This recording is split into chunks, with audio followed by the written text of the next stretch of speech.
dois, três e gravando. Gente, Ale e Osmar, hoje eu estou aqui no Entre Nós com um ícone da justiça, com um ícone da defesa das mulheres e principalmente com um ícone da defesa às crianças atípicas, a excelentíssima juíza federal, doutora Cláudia Valéria. Eu tô toda arrepiada de estar aqui, porque eu sou sua fã. Eu também sou sua fã. Admiro o seu trabalho.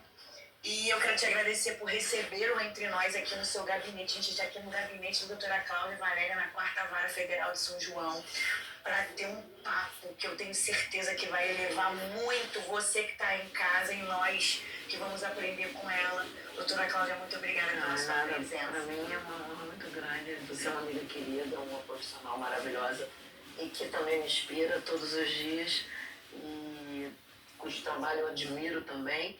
Então é muito gratificante poder, né, trocar essa ideia e a gente trocar experiências, né, aprender uma com a outra. Isso é muito legal e eu agradeço pela confiança, né, e pela oportunidade. Gente, a doutora Cláudia Valéria, ela tem uma jornada linda. Assim, eu sempre quis ser juíza, sempre foi meu sonho. Desde quando eu tinha 7 anos de idade, eu tinha 2 profissões. Ou eu seria juíza ou eu seria obstetra. Como a gente era pobre e a gente não conseguiria pagar uma faculdade de medicina, eu já tinha me conformado em fazer direito e ser juíza. Me fala um pouco da sua jornada. Você hoje é uma das pessoas com altíssimo respeito no mundo jurídico, principalmente por todas as bandeiras que você defende. E me conta pra gente como foi a sua caminhada até chegar aqui. Então, vou tentar resumir, né? Porque todo mundo acha que a gente nasce e está onde nós estamos no momento, né? E eu sempre gosto de falar isso porque não é todo mundo, né, tem uma vida difícil, tem as suas adversidades, tem os seus enfrentamentos. Então eu acho que é legal a gente contar realmente como é que a gente chega em determinado lugar. E na verdade, assim, minha família era uma família de classe média e eu desde que nasci queria ser médica. Que legal. Né? E meu pai, em determinado ponto da vida, passou para policial federal, ele era da Polícia Federal, depois ele foi ser oficial de justiça da Justiça Federal, ou seja, no ramo jurídico. Minha mãe começou a trabalhar, sei lá, depois dos 32 anos de idade, depois de ter tido todos os filhos, os 3 filhos, e foi ser instrumentadora, ou seja, foi para a área de saúde. E aí, então, assim, eu com 15 anos eu já ia para o centro cirúrgico com a minha mãe, eu já me interessava porque eu sempre gostei. Né? Então, e eu sempre fui muito estudiosa, eu sempre gostei muito de estudar, e fui lendo, fui absorvendo esse conhecimento. Ok. E aí, só que a vida me pregou uma peça e quando eu tinha 16 anos, meu pai e minha mãe morreram no acidente de carro, juntos. E a nossa vida, então, a minha e dos meus irmãos, se transformou completamente. Né? Assim, é o que eu falo, a gente não era rico, mas também a gente não era pobre. E a gente ficar sem nada, sem nada mesmo, o chão, acaba o seu chão. Mesmo assim, eu segui na minha caminhada para ser médica. E como eu sempre fui muito estudiosa, claro que aí eu já estava assim, eu tenho que passar por uma faculdade pública. Sim. Porque aí a condição de vida era outra. Aí meu primeiro vestibular com 17 anos eu passei por uma faculdade de medicina, mas passei para Campos, que é uma faculdade paga. Sim. Falei, não dá para ir. Por todas as razões do mundo. É pago, eu tenho que morar em outro lugar, não posso trabalhar, não conseguia, né? Falei, era viável, né? Não, nem um pouco. Falei, bom, então vou fazer vestibular de novo no ano seguinte. Aí continuei estudando. Só que nesse meio tempo, eu comecei a trabalhar, fiquei noiva. E eu falei, poxa, eu acho que eu vou ter, não vai dar. Porque hoje é mais fácil você fazer uma faculdade de medicina e trabalhar em outra coisa. Mas na época não era assim. Sim. Era em tempo integral, não tinha trabalho remoto, não tinha nada disso, né? E eu falei, não dá, vou ter que fazer outra coisa. Só que eu não tinha referência de nada, porque eu nunca quis ser outra coisa. Sim. Mas aí eu pensei, falei, bom, tem um direito, porque o papai falava muito, meu pai me levava para a escola, essas coisas, e ele falava dos mandados dele, que ele ia cumprir. Então, assim, era uma matéria que eu estava, uma disciplina que eu tinha ligação, que era o direito. Falei, aí, vou fazer direito então. E aí passei para a UERJ, porque como eu estudava para medicina, minha pontuação era uma pontuação alta, e fui para a UERJ e ali eu me apaixonei pelo direito, né?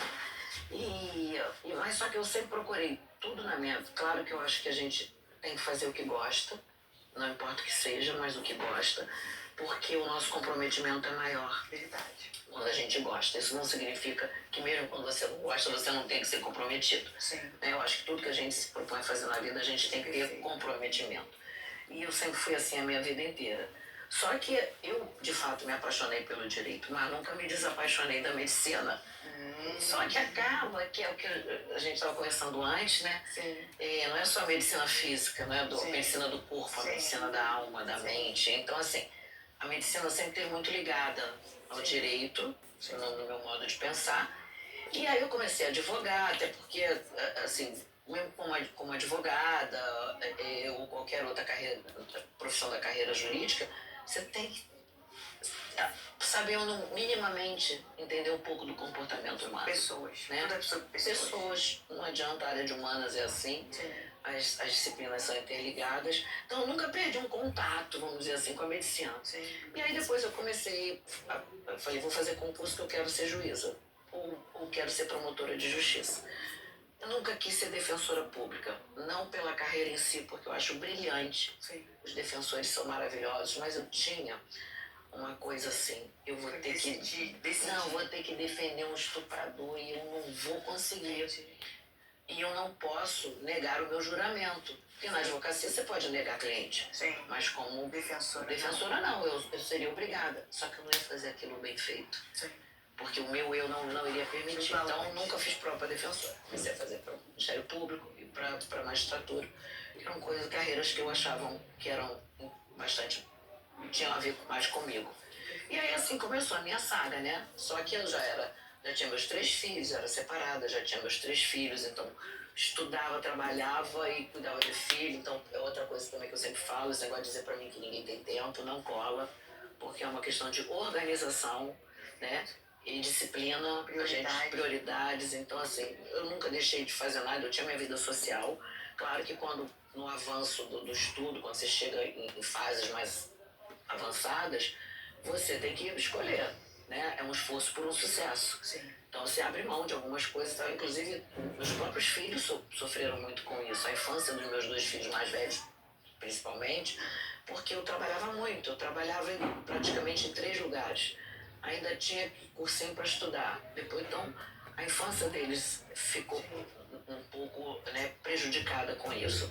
Mas, por outro lado, também foi bom porque eu sempre dei responsabilidade para eles muito cedo, porque eu não tinha tempo de ensinar dever para menino, essas coisas todas. Falei, a única coisa que vocês têm que fazer é estudar. Se eu não vou me preocupar com isso, não admito que vocês não passem. Eu sempre fui muito rigorosa. Né? E eles absorveram isso. E viram que, na verdade, isso foi para o bem deles, né? Eu queria uma vida melhor para a gente. Porque foi a única coisa que meus pais me deixaram, foram os meus estudos. Então, para eu crescer na vida, né, seria através dele. Era a única arma que eu tinha, era a única ferramenta que eu tinha. E foi através dela que eu conquistei, né, do meu esforço, claro, Deus sempre na frente, né, mas a formação dos meus pais, a minha avó, que foi quem nos criou. Então, isso tudo colaborou. Então, quer dizer, ao mesmo tempo em que eu deixei a família um pouco de lado, mas ao mesmo tempo eu estava também em prol da família, né? E aí até que eu consegui passar, né? Porque foram vários concurso é assim, a gente vai fazendo até passar, a gente aprende com os erros, e nunca desistir, sempre estudar, enfim. A advocacia me ajudou muito, porque a prática, eu não tinha muito tempo de estudar teorias, porque eu trabalhava muito. Mas a prática me ajudou muito. Muitas questões de prova eu resolvi porque eram coisas que eu já tinha feito na prática. Então isso também foi tudo muito... foi um conjunto de coisas que colaboraram para atingir esse objetivo. E aí foi então que eu passei primeiro para juíza do trabalho, depois então passei para juíza federal. Na verdade, só voltando um pouquinho, o que acontece? Na verdade, o primeiro concurso que eu fui para a prova oral foi de juiz federal. Só que eu fiquei aprovada na prova oral E foi assim, uma decepção, uma dor assim. Imagino. Falei, caramba, aquilo me deixou muito triste, muito triste. E só que em seguida eu entrei para prova oral de juiz do trabalho. E aí passei. Só que aí depois abriu outra de juiz federal. E eu falei, mas eu vou fazer. Eu vou fazer, mesmo que eu não passe, mas eu vou provar para eles que eu sou capaz. Sim. Né? E aí, de fato, passei. Eu tinha falado, mesmo que eu não vá, mas vou fazer. E acabei passando. E é por uma questão de logística, de estrutura de trabalho. Na época, Sim. a Justiça Federal, o salário era a mesma coisa, mas em termos de estrutura de promoção na carreira, a Justiça Federal era mais célere. Sim. E aí eu preferi ir para a Justiça Federal. Né? E aí foi muito legal, porque eu encontrei, inclusive, pessoas da época do meu pai. Que legal. E aí aquele prédio, não sei se você conhece ali onde é o Centro Cultural Sim. da Justiça Federal, Sim, ali foi o primeiro sim. prédio da Justiça Federal. Sim. E eu frequentava aquilo desde que eu tinha 6 anos de idade, 7 anos de idade. Eu advoguei lá também, naquele prédio. Porque antigamente as varas eram ali. Ali. E eu lembro que eu subia e descia aquelas escadas, o papai às vezes me levava com ele, e eu nunca imaginei que ali seria a minha casa Que legal. profissional. Então foi muito A emocionante. memória, né? As Memória memórias, afetiva. né, que eu tive quando eu entrei, porque foi o primeiro prédio que eu trabalhei, foi ali na Rio Branco. Que legal. E eu fui em segundo lugar no meu concurso. Uau. E, então foi uma grata experiência, uma resposta muito grande, né, de Deus, do meu esforço, né, dos meus pais. Então foi assim, da minha avó, que sempre tomou conta dos meus filhos. Então foi uma felicidade muito grande. E aí já se vão 27 anos nessa brincadeira. Gente, que história linda, né, gente? E aí, assim, em tantos casos que eu julguei, muitos casos envolviam a medicina, né, erros médicos e outras questões também. Depois no crime, a questão da saúde mental, porque a gente estava conversando, né, a questão do comportamento humano, isso é fundamental para a gente entender os fenômenos que acontecem. E aí estou aqui, assim, muito feliz, super realizada. Não me vejo fazendo outra coisa. Uma inspiração pra gente. Acho que a única coisa que eu acho que eu trocaria era se eu fosse bailarina, porque eu amo. Mas pode ser Faço aí. balé. Não, hoje não mais. Mas assim, eu amo a arte, amo o balé, mas eu tenho um filho que é bailarino, então ele me realizou nesse aspecto. Então, tá tudo certo. Então, assim, foi isso, né? Minha nada mole vida. Eu adorei a Nada Mole E Vida. eu gosto de contar porque quando a gente quer realmente, qualquer um é capaz, Verdade. né? Então a gente tem que realmente, né, focar no que quer, saber o que quer e entender que todos nós podemos sim, né? Que nada pode nos barrar, nada é desculpa para você não fazer. Sim. Por menos oportunidades. Eu sei que é difícil, tem pessoas que têm uma vida muito difícil, Verdade. seja financeiramente, seja socialmente, mas isso, a gente pode vencer essas barreiras e superar isso e fazer disso, né? Não deixar que isso nos defina, para que a gente possa realmente realizar o nosso sonho e ser útil dentro, dar sentido à nossa vida, porque eu acho que a vida é muito mais do que simplesmente estar aqui. Sim. Né? Foi mais ou menos isso, mais ou menos foi isso que aconteceu. Gente, acho que a doutora Cláudia Valéria, ela fala muito do que a gente está sempre trazendo aqui no programa, que é essa capacidade de você vencer os seus próprios desafios e a partir das habilidades que você desenvolve, vencendo os desafios de todo dia, você transbordar sobre o mundo o que você conseguiu aprender com tudo que você passou. E a doutora Cláudia Valéria hoje faz 2 trabalhos muito lindos, que é um trabalho em defesa da mulher, sempre trazendo esse viés da saúde mental, da saúde física, do comportamento, atrelado às questões, né, de justiça, as questões criminais, e também o trabalho que ela faz em prol, né, das mães atípicas, das crianças e adolescentes atípicos, que vêm de uma história pessoal dela de superação. A senhora consegue falar um pouquinho pra gente sobre isso? E aí, assim, meu engajamento até com a área médica também, meu caçula, depois dos meus 3 filhos já estarem um pouco maiores, eu tive meu 4º filho, e meu filho nasceu com teve uma paralisia cerebral intrauterina. de causa desconhecida.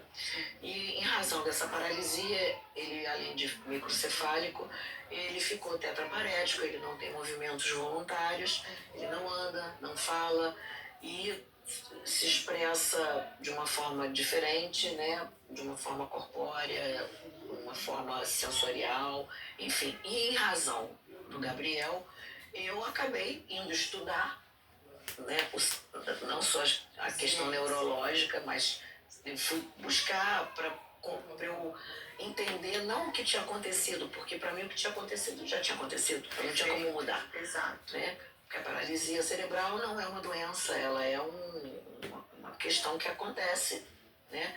E um fato que acontece e que ela causa uma lesão cerebral que é pontual, ela não é progressiva. Sim. Então, ele não tem síndromes, ele não tem doença, ele tem uma deficiência em razão da paralisia. Tanto que não existe lesão cerebral igual. Cada pessoa com paralisia cerebral, tem pessoas com paralisia cerebral que você nem vai dizer que ela teve paralisia cerebral. Né? Então depende da sequela. Cada caso é um caso, não tem como você definir. Meu filho teve uma sequela bastante grave. Assim, severa. Não grave, que grave parece que ele vai morrer, né? Tem uma coisa, não é isso. Mas severa. Comprometeu, né? né? Comprometimento severo. Sim. E isso mudou a minha vida completamente, mais do que, assim, eu imaginava. Porque, além de ser um aprendizado, eu sempre considerei uma pessoa muito altruísta, muito humana, e muito sempre atenta, né, às mazelas da vida e ao comportamento humano. Sim. Tanto que hoje eu sou uma especialista em direitos humanos, que foi uma cadeira que eu me apaixonei e realmente onde eu me encontrei como operadora do direito, né, sempre esse viés. E por conta do Gabriel, porque aí você vai viver um mundo que é bem diferente do mundo comum.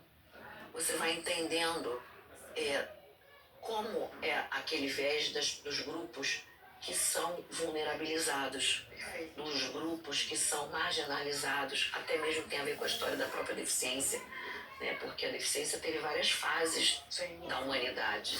Né? Antes as pessoas, você tinha um viés de eugenia mesmo, na antiguidade, onde as pessoas com deficiência às vezes eram mortas ao nascer. Depois você passa por um viés marginalizado, ou seja, da inutilidade. Então aquelas pessoas eram tratadas como ou loucos, ou dependendo da deficiência, ou como pessoas que não poderiam conviver com próprios animais mesmo. Depois você passa por um contexto de doença.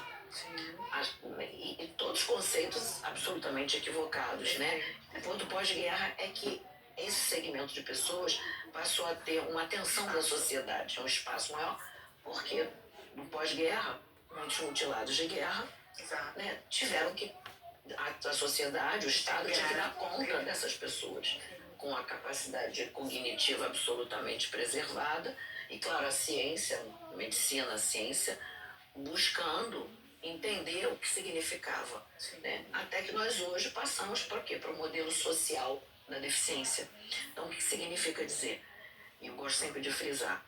Deficiência, ela não é uma doença, ela não é uma comorbidade, ela faz parte da diversidade humana.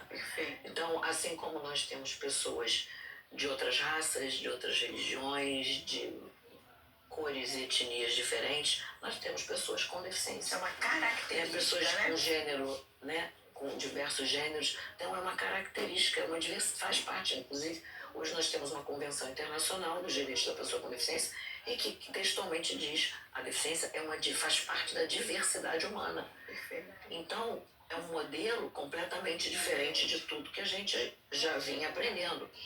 E o que significa dizer com esse modelo social? Que, na verdade, a sociedade é que é deficiente. Porque aí você entra na antropologia e na psicanálise, porque qualquer como é que a gente se reconhece? A gente se reconhece por causa do outro. O outro é importante na nossa própria constituição. A gente sabe o que é magro porque tem o bom, a gente sabe o que é gordo porque é o magro, a gente se acha bonito ou feio por conceitos estabelecidos em razão do outro. Então nós nos identificamos como um ser individualizado porque existe o outro. E no caso da deficiência, por que as pessoas se consideram deficientes? Porque o outro é a sociedade. Então o outro disse que não ter um dos sentidos ou não ter alguma parte do nosso corpo, ou seja, qualquer alteração que você tem no seu corpo, nos seus sentidos, na forma de você pensar, na estrutura fisiológica do seu cérebro, o outro disse que isso é ser deficiente.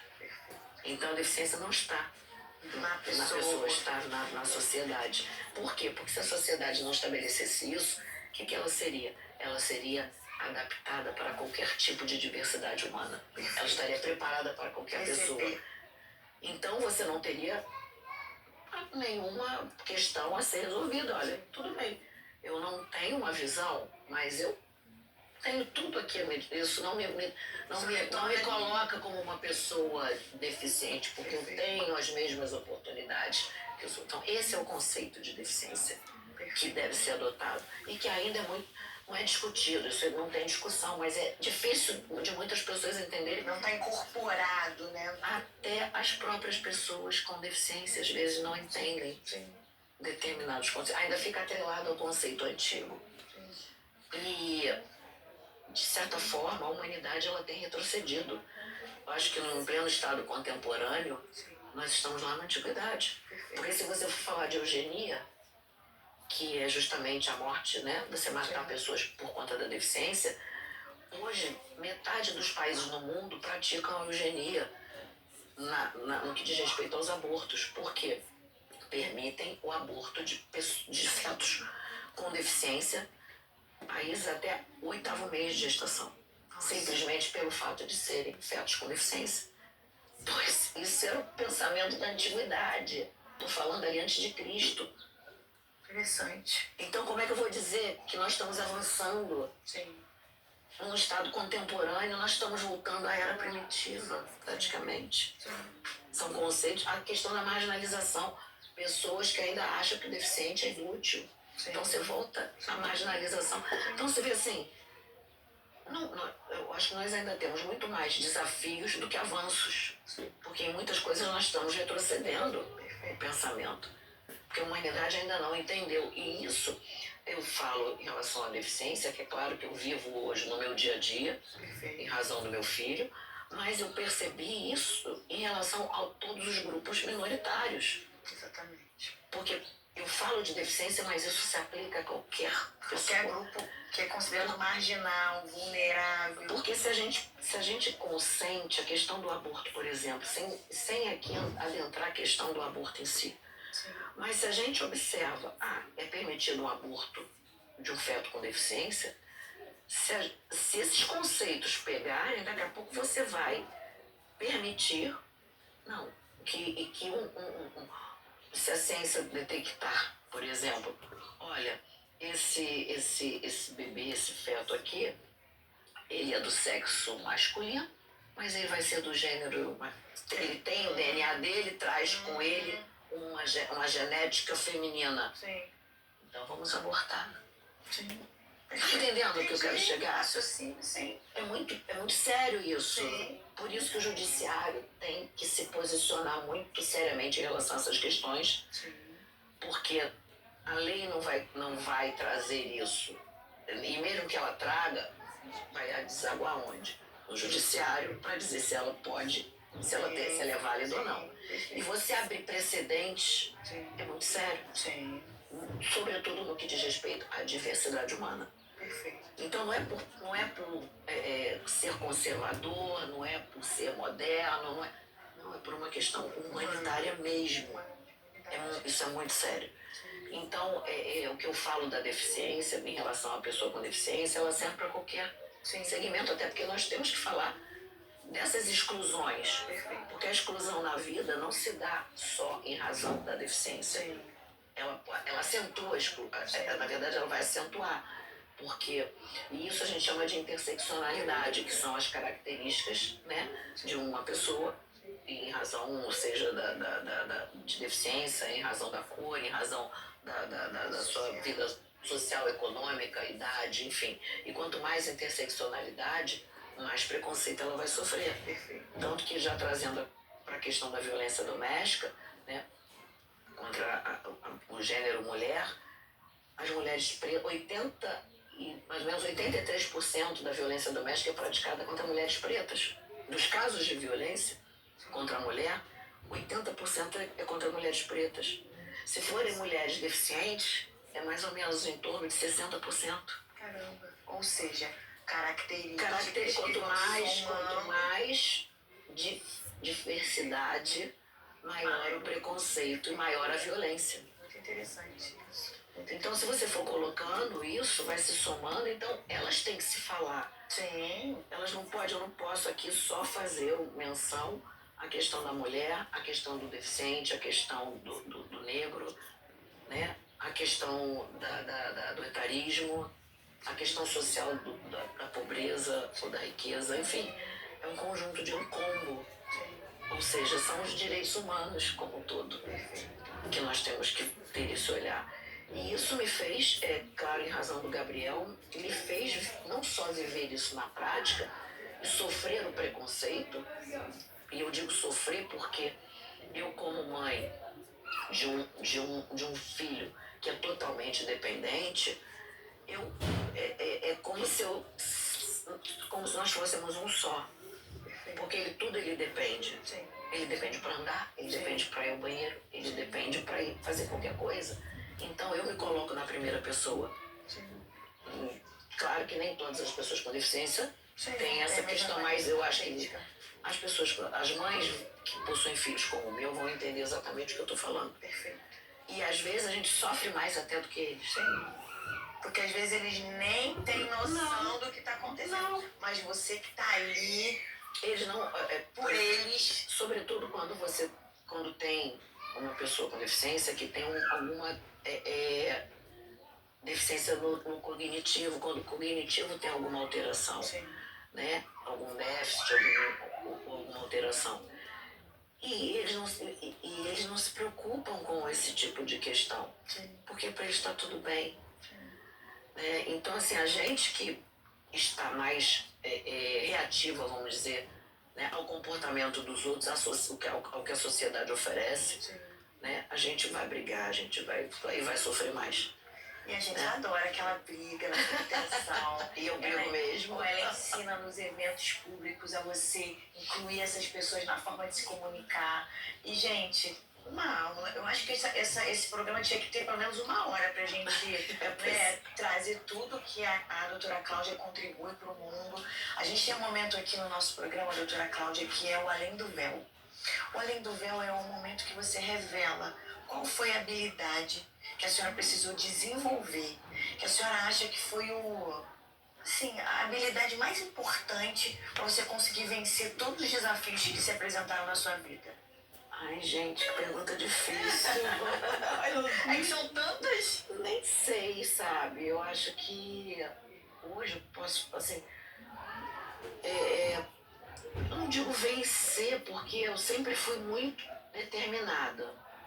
Então eu não posso dizer que eu venci isso porque eu era, né? Mas uma coisa que eu tive que superar, eu acho que 2 desafios para mim.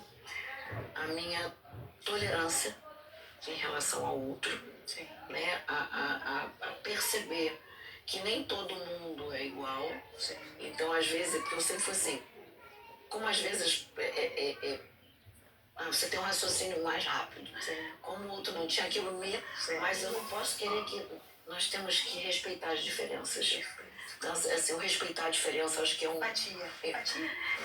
Eu não sei nem ser, porque empatia é você se colocar no lugar do outro, e isso eu sempre procurei fazer. Isso não foi um desafio para mim. Mas a tolerância, assim, a tolerância para mim foi muito importante, né? E a questão da... Não sei se eu posso chamar de gentileza, mas vamos dizer assim, como a minha vida, eu sempre tive que vencer muitas coisas, muitas barreiras, eu sempre tive que, como a gente fala, matar um leão todo dia. Perfeito. Eu me tornei uma pessoa muito, não é insensível, mas para o estereótipo feminino, pouco delicada. Vamos dizer assim. Porque vocês, no universo feminino, é uma pessoa mais delicada, né? E eu sempre fui muito tratorzão. E assim, E na minha vida, como eu só tive filho homem, Sim. então eu também não precisei exercer essa. Sim. Então eu acho que. Mas o Gabriel consegue extrair esse meu lado. Que legal. Eu acho até mais do que a tolerância. Legal. Então, acho que foi uma maior. Aliás, foi, não, é o meu maior desafio. Eu procuro, quero ser, né?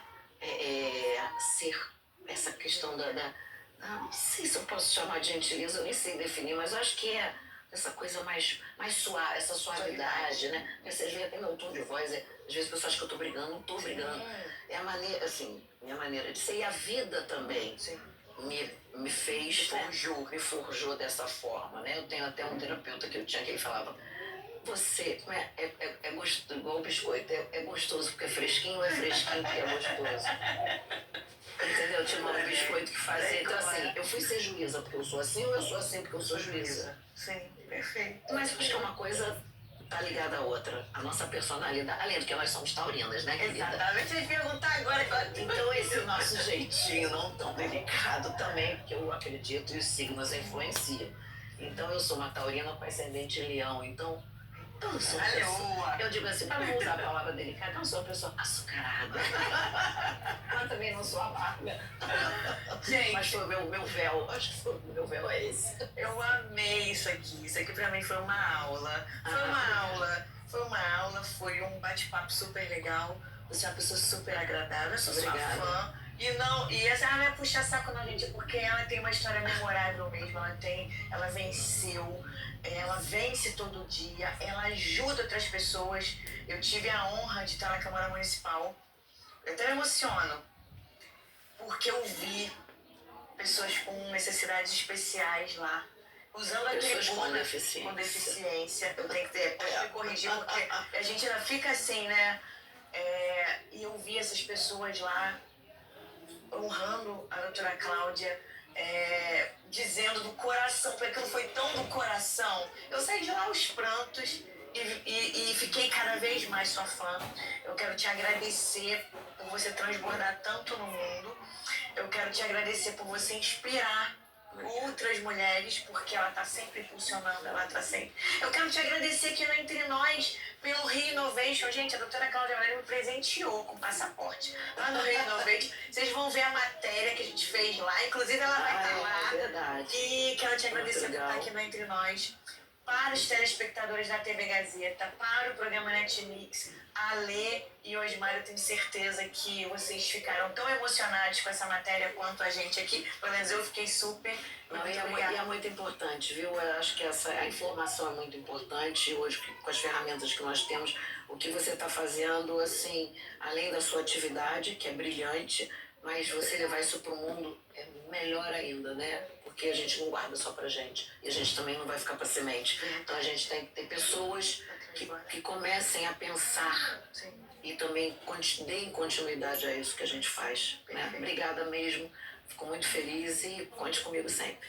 Gente, a gente se despede aqui no Entre Nós, desejando que a doutora Cláudia Valéria viva muitos e muitos e muitos anos e a gente aprenda muito, muito com ela. Um beijo, até semana que vem. A gente se vê no próximo Entre Nós. Tchau, tchau. Obrigada. Amei!